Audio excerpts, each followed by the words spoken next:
bienvenue sur Monaco Info. Je suis ravie de vous retrouver au sommaire de ce journal. Présentation d'un nouveau site internet qui vous informe sur les gros chantiers en cours à Monaco. Retour sur les 30 ans de l'IUM, la remise des prix de la finale de la sécurité routière. Un pour tous, tous pour un, les scouts arrivent en principauté avec l'Euro Mini Jam. L'OPMC au cœur d'une émission sur France 3 à l'occasion de la fête de la musique. Nous débutons donc ce journal avec la présentation de ce nouveau site internet, le www.infochantier.mc, un site qui vous informe des grands chantiers en temps réel en principauté. Émilie Rousseau vous en dit plus. Informer et améliorer la qualité de vie des Monégasques et des résidents, tel est le but du site internet infochantier.mc qui vient d'être lancé officiellement par la conseillère de gouvernement Marie-Pierre Gramaglia. Cette page rassemble toutes les informations nécessaires en termes de durée de chantier, de nuisance ou encore d'accessibilité. Des informations qui sont classées en code couleur selon leur niveau d'impact sur la vie en principauté. En plus de renseigner les particuliers, ce site aura un double emploi. C'est un site à double détente puisqu'il y aura une partie accessible au public et une partie qui sera réservée au travail interne de mes services et qui va permettre à mes services de travailler en meilleure collaboration en interne. Un site ouvert au public avec, vous l'avez dit, différentes rubriques.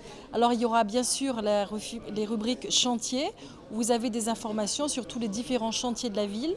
Également les perturbations qu'impliquent ces différents chantiers.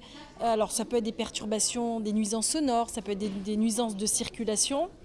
On en connaît malheureusement, des nuisances visuelles, toutes sortes de nuisances qui seront analysées en temps réel, qui seront retranscrites sur ce fameux site. Vous allez pouvoir avoir des informations très importantes comme la fréquentation des différents parkings de la ville. Donc en temps réel, vous allez savoir que tel parking est saturé, donc ce n'est pas la peine de perdre votre temps à vous y rendre puisqu'il est saturé, mais tel ou tel parking vous offre des places disponibles et cela donc sera un plus pour essayer de résorber et de fluidifier au maximum la circulation en principauté de Monaco. Moins de circulation, une meilleure qualité de vie, moins de CO2 et donc tout va pour le mieux. Et dans quelques mois, infochantier.mc renseignera également le visiteur sur l'état du trafic en temps réel. La force de ce projet réside sur le fait qu'il ait été réalisé en interne. Plusieurs services ont donc été consultés pour identifier les besoins ou apporter une expertise dans le domaine de l'urbanisme. Un travail de longue haleine qui aura duré 1 an. Toute la difficulté, c'était plus de savoir ce qu'on allait livrer en version 1. Ou dans le futur, où est-ce qu'on s'arrêtait, où on arrêtait le curseur. Et finalement, c'est avec les services qu'on s'est dit, voilà, là, en tout cas dans cette version, on va fournir ça comme information. Plus tard, on aura toutes sortes d'informations peut-être en plus, les escalators, l'état des escalators, des ascenseurs, etc. Mais pour l'instant, on s'est dit, voilà, déjà, en plus, déjà, le nom, c'est Info Chantier, donc il faudra certainement changer le nom dans le futur. Mais donc on a été au-delà du chantier, c'est déjà les prémices d'une plateforme mobilité. Et on a vraiment travaillé avec les services pour savoir, eux, ce qu'ils avaient aussi la capacité de nous fournir en termes, je dirais, de données, mais aussi en disponibilité, parce que c'est beaucoup de travail de leur part aussi. Et puis nous aussi, ce qu'on était capable dans un temps assez court de faire, avec en plus un aspect sécurité très important et des technologies qu'on a voulu innovantes. En effet, il est possible également de s'inscrire sur le site afin de recevoir des alertes SMS. Un compte Twitter, le Infochantier MC, a également été mis en place pour informer les usagers de la moindre perturbation. L'Université internationale de Monaco a diplômé ses étudiants samedi soir dans la salle des Princes du Grimaldi Forum. 262 étudiants ont ainsi été diplômés. Une cérémonie marquée aussi par les 30 ans de l'université et l'occasion pour la direction de revenir sur ces 30 dernières années et d'évoquer l'avenir au cours d'une conférence. Dominique Poulain. Fondée en 1986, l'Université internationale de Monaco fête donc cette année son 30e anniversaire. Les formations touchent les domaines du luxe, de la finance et du management. En 30 ans, elle a gagné en crédibilité et elle est reconnue dans le monde entier. Elle est d'ailleurs classée dans le top 100 des meilleures universités par le magazine The Economist. 30 ans, c'est probablement la fin de la jeunesse et le début de la maturité, donc certainement une charnière et quelque chose qui nous amène dans une deuxième étape, probablement de la vie de cette université, où désormais la qualité devient un enjeu important pour nous, la reconnaissance, et puis de nouer, concrétiser les relations avec le territoire, la principauté, parce que c'est un des rôles, je crois, un des devoirs d'une institution d'enseignement supérieur, à la fois de servir de son territoire et puis d'être forte aussi de son territoire. Cette année, l'Université internationale de Monaco a accueilli dans ses locaux du stade Louis II 800 étudiants issus de 70 nationalités. 11% des étudiants sont monégasques ou résidents monégasques. Les autres viennent principalement de France, d'Italie, des États-Unis ou encore de Russie. Dans les amphis ou les salles de classe, 60% des étudiants sont des filles, 40% des garçons. Dès le diplôme en poche, 2 étudiants sur 3 ont un emploi. La formation exigeante et rigoureuse n'y est pas étrangère. C'est relativement facile pour 2 raisons. D'une part, c'est parce qu'en fait nos spécialisations en termes académiques, nos masters, sont tout à fait en ligne avec l'économie monégasque. Donc naturellement, un master en finance, private banking, trouve naturellement un stage à Monaco en private banking. La même chose dans les domaines du luxe. En fait, toutes nos sphères de spécialisation sont vraiment alignées à l'économie monégasque. Donc pour cette raison-là, c'est relativement facile. La deuxième raison, c'est qu'effectivement, nos étudiants parlent 3 langues en moyenne. Et ça, c'est aussi un avantage pour se placer à Monaco. À la rentrée prochaine, 2 nouvelles formations seront proposées aux étudiants. L'une concernera le secteur du yachting et l'autre sera liée à l'activité bancaire en partenariat avec 18 banques de la Principauté, banques qui accueilleront les étudiants en alternance. C'est un projet, vous parliez des fiertés, dont on est assez heureux, un partenariat qu'on a mis en place avec le service de l'emploi, la MAF et puis les banques de la place, qui est un projet de formation de 3e année du bachelor, alterné, 2 jours à l'université, 3 jours dans les établissements bancaires, pour apprendre la spécialisation qu'on appelle Monaco Banking and Financial Services, plutôt dédiée à des jeunes du territoire, et ça devrait le permettre d'intégrer le monde et la place bancaire monégasque à la suite de cette formation. Et en 30 ans d'existence, l'Université internationale de Monaco a déjà diplômé 2345 étudiants. 35 élèves issus de la Principauté disputaient ce lundi la finale de sécurité routière au terrain de la baie. Sur un circuit et à vélo, les élèves ont appris les bases du code de la route. Un reportage de Jérémy Balister. Ils étaient 800 au départ et seulement 35 ce lundi matin au terrain de la baie. Comme chaque année, les élèves de CM1 et de CM2 de la Principauté ont participé au concours de la prévention routière organisé par la Sûreté publique monégasque. Après des épreuves théoriques et pratiques, 35 jeunes se sont donc affrontés à vélo en finale au terrain de la baie. C'est très important pour nous d'initier les enfants à la sensibilisation de la prévention routière, car il faut faire d'eux des piétons responsables, des cyclistes responsables et plus tard des chauffeurs responsables. Donc c'est tout petit, dès la classe de 3 ans, que nous les initions petit à petit pour que ça devienne chez eux un réflexe naturel. Formé par l'agent Marie-Pierre Ferriol, chargé de la prévention routière, et Mathé Lanfranchi, professeur d'EPS, les élèves monégasques ont dû se balader à vélo sur un circuit pour apprendre à se comporter sur la route. On leur apprend d'abord les bons réflexes, on leur apprend le code de la route, la signalisation, bien sûr le maniement d'un engin à 2 roues, en l'occurrence un vélo, mais surtout c'est une prise de conscience sur les règles, le respect de la règle, le respect de la loi, et qui sont des règles que l'on doit avoir d'ailleurs toute sa vie. Que ce soit le signalement de changement de direction avec les bras, les feux de signalisation, la règle de la priorité, les stops ou encore les ronds-points, toutes les règles de base du code de la route sont à assimiler pour se lancer sur le circuit du terrain de la baie. À la fin de la matinée, les 35 finalistes sont tous récompensés d'une médaille et de cadeaux. En plus d'une coupe, les 5 premiers ont également le droit à une petite surprise. Et c'est la petite cerise sur le gâteau. Chaque année, il y a un petit tour sur la Vigilante, la vedette de la police maritime, qui est un tour en mer qui est très prisé, qui fait plaisir aux enfants. Donc on est très heureux chaque fois de leur offrir cette petite récompense. Les 3 premiers ont aussi l'honneur de représenter la Principauté au challenge interdépartemental le 29 juin prochain. Et surtout 4 élèves de 6e ou de CM2 ont été sélectionnés pour disputer le concours européen d'éducation routière en septembre prochain en République tchèque. Le Brexit était au cœur d'un colloque organisé à l'Hôtel Méridien par l'ACI Monaco. Le champ d'intervention et la finance. Pour ce sujet d'actualité, c'est Jean-Pierre Petit, économiste et président des Cahiers Verts de l'économie, qui était invité pour analyser les conséquences du maintien ou non du Royaume-Uni dans la CEE. Jean-Pierre Petit reviendra sur Monaco Info sur les conséquences que pourrait avoir le Brexit sur l'économie de la Grande-Bretagne et des autres pays européens. Est-ce qu'il faut s'inquiéter du Brexit ? Oui, bien sûr. C'est un choc majeur, c'est un choc totalement inédit dans l'histoire. Il n'y a qu'un seul exemple d'un départ d'une structure de l'Union européenne. C'était le Groenland il y a 31 ans, mais c'était une structure beaucoup trop petite pour que c'est une quelconque portée majeure. Le Royaume-Uni est une grande puissance, c'est 4% du PIB mondial.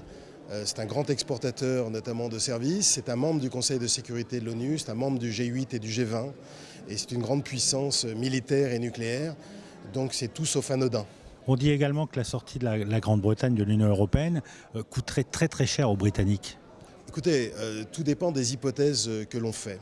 En fait, la plupart des hypothèses qui sont sorties des instances favorables au Remain ont mentionné des ruptures graves dans les échanges entre le Royaume-Uni et l'Union européenne et le reste du monde.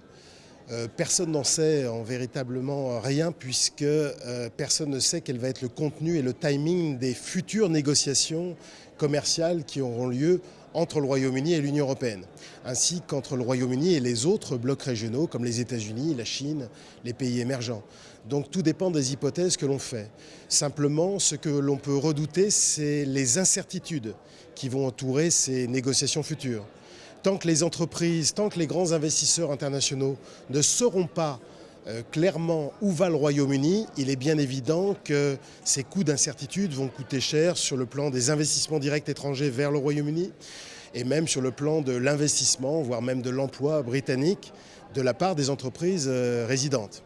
Donc il y a beaucoup de risques, je dirais, plutôt que de coûts. Le coût, tout dépend des hypothèses que l'on prend. Je crois plus que c'est une question de risque que prennent les Britanniques en décidant de quitter de façon brutale l'Union européenne. En cas de sortie du Royaume-Uni, quelles seraient les conséquences pour les autres pays européens ? Il y a d'abord les conséquences économiques traditionnelles, évidemment. Bon, les exportations ne sont pas majeures. Les exportations de l'Union européenne vers le Royaume-Uni ne représentent que 2,5% du PIB moyen de l'Union européenne, donc ce n'est pas énorme. Mais il y aurait des risques sur les marchés financiers. Les marchés financiers seraient marqués par une très forte volatilité, une baisse très probable des marchés actions, des marchés d'obligations privées, une très forte volatilité sur les taux de change et donc probablement une baisse très marquée de la livre sterling.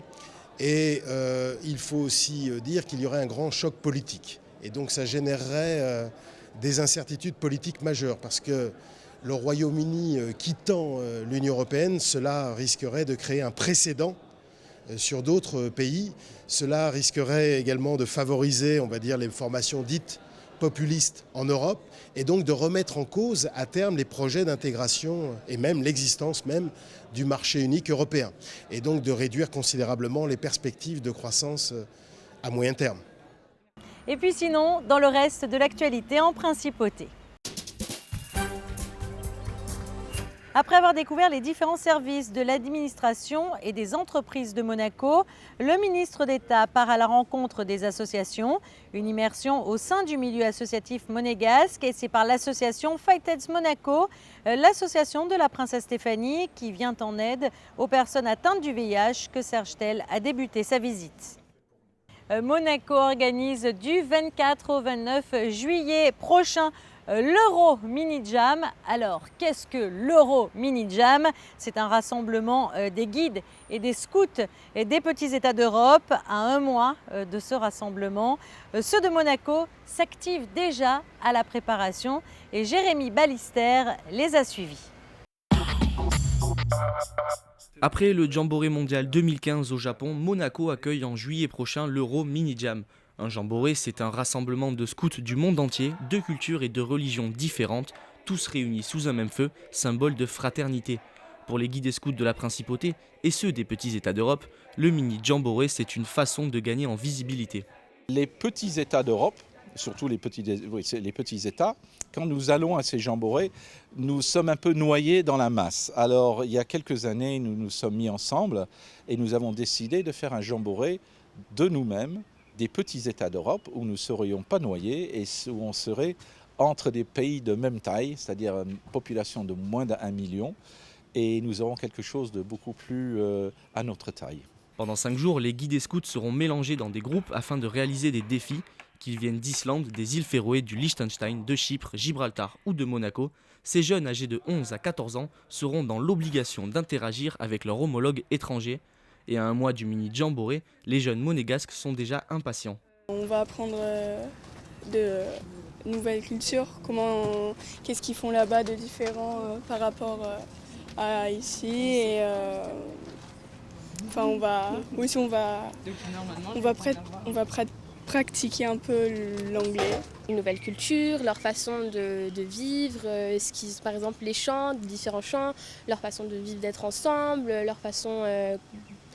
En gros, j'aimerais bien découvrir comment eux, ils voient les valeurs scouts et comment nous, on les voit et échanger et apprendre de nouvelles choses. Un événement comme le mini Jamboree demande beaucoup de travail, que ce soit en amont pour l'organisation ou lors du rassemblement. Toutes les catégories d'âge sont mises à contribution.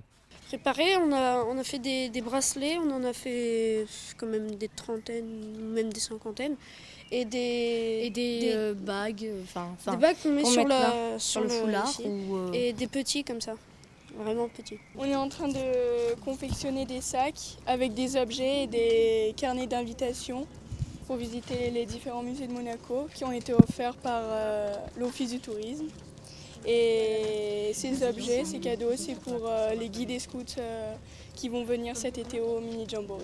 On va encadrer, donc on nous donne des responsabilités pour apprendre à se développer nous-mêmes, à se découvrir. Donc je sais qu'il y en a qui vont être chargés qui vont être chefs d'équipe. Et par chef d'équipe, on va partir par petits groupes, faire des activités, aider les autres, les faire découvrir. Pour la première fois, les guides et scouts de Monaco organisent un événement international. Camping au jardin exotique, visite de la Principauté, le tout agrémenté de défis sont au programme pour cet Euro Mini Jam, placé bien entendu sous le signe de la solidarité. Nous quittons à présent la Principauté pour nous rendre à Orange, où l'Orchestre Philharmonique de Monte-Carlo est l'invité spécial d'une émission sur France 3. Plus de détails avec José Sacré.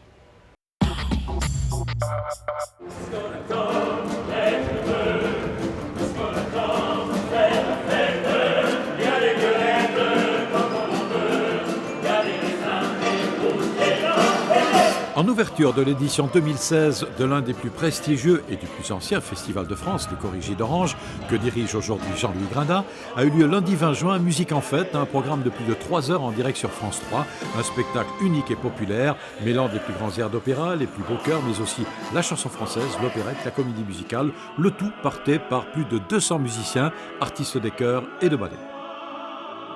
Ça a remporté le titre de spectacle préféré des Français à la télévision l'année dernière, je crois. Donc c'est quelque chose de très important pour France Télévisions. Pour France 3, ils y mettent des moyens énormes à la mesure du lieu, à la mesure des 8000 spectateurs qui sont présents ce soir et des millions de spectateurs qui regarderont. Pour accompagner ces artistes, Alain Duhaut, le producteur de l'émission, a fait appel à l'Orchestre Philharmonique de Monte-Carlo. J'ai fait d'ailleurs des émissions de télévision avec l'Orchestre Philharmonique de Monte-Carlo. C'est une chance pour nous car il faut aussi porter la musique. Quand on offre la musique de manière populaire, ça ne veut pas dire qu'on la rabaisse, ça veut dire qu'on l'élève. Il faut donc qu'on ait les plus grandes voix, les meilleurs orchestres pour que le public ainsi comprenne que cette musique, elle est vraiment pour lui.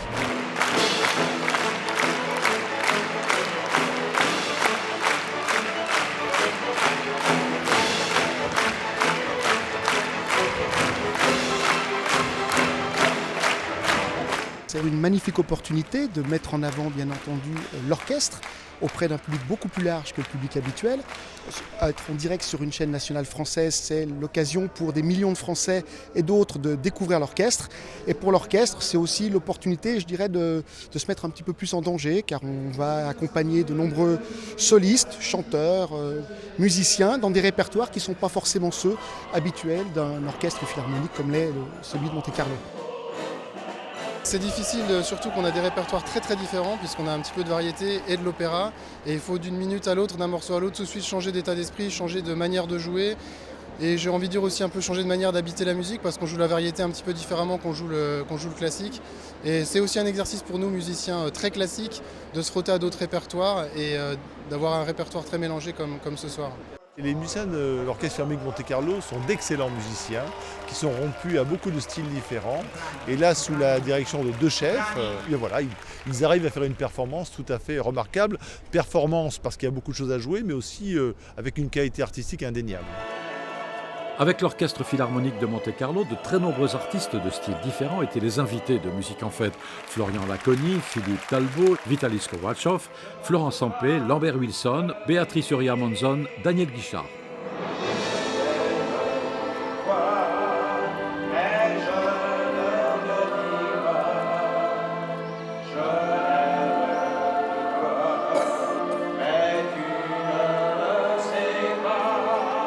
On a la chance d'avoir un orchestre avec des musiciens dirigés avec une émotion terrible. On pourrait avoir des bourrins qui jouent et qui jouent pas du tout. Ils sont une émotion totale. Donc ça doit passer par rapport aux gens qui seront en face.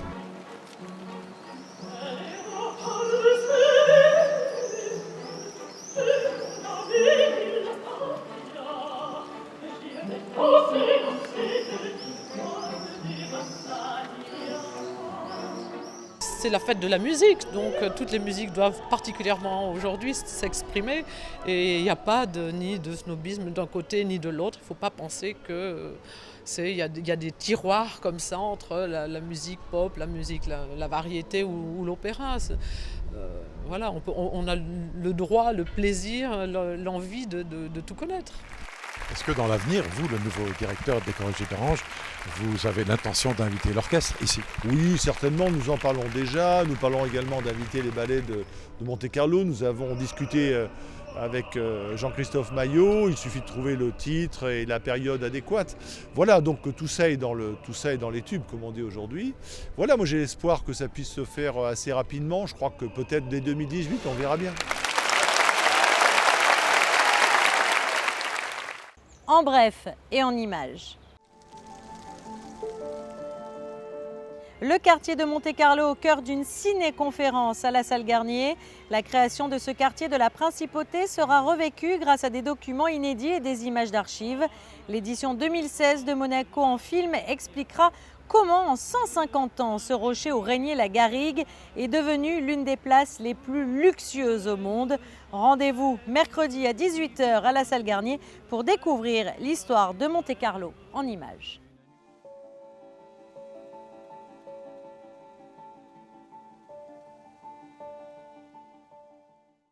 Passons à présent en revue le bulletin météorologique. Découvrez la météo avec Eclectic, Galerie, Interior Design, Art and Gifts.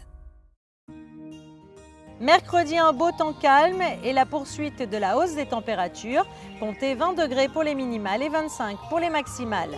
Jeudi, un temps estival et des températures de saison. Vendredi, un ciel se partageant entre le gris et le bleu. Une faible brise de mer soufflera, mais n'alternera en rien le climat toujours aussi chaud. Samedi, apparition de nuages orageux sans dégradation importante du temps.